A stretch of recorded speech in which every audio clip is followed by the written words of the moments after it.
Palibhasa ay parehong modelo, kaya maliit ang mundo para kina Marvin at Jeff.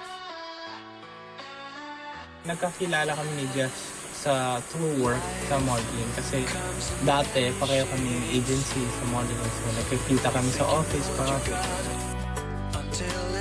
Makalipas ang 4 na taon, makikitang muli sina Marvin at Jeff. Hindi para rumampa, pero para mamuhay bilang castaways sa isla.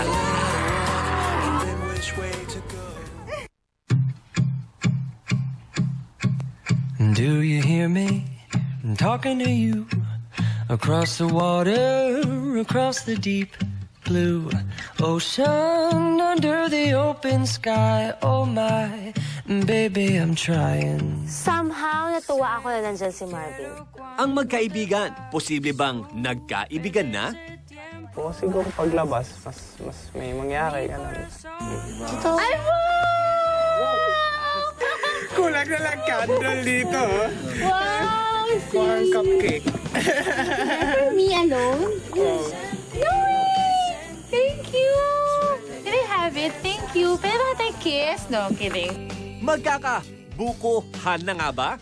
Nung binigay niya yung malaking butbol, parang love ko na naman ulit siya.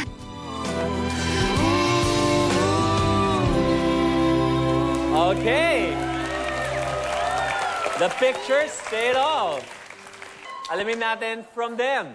Sino kaya ang mas mabuting tanungin muna? Si Marvin o si Jeff? Si Jeff dapat. Ha? Sino? Sige. Actually, medyo matagal na kami na. Medyo tinatago lang namin. Yun. Sa public. Pero sa totoo, kami na talaga. Inamin na ni Marvin sa Sambayan ng Pilipino ang matagal na nilang tinatanong kung ano nga ba ang nangyayari sa inyong dalawa.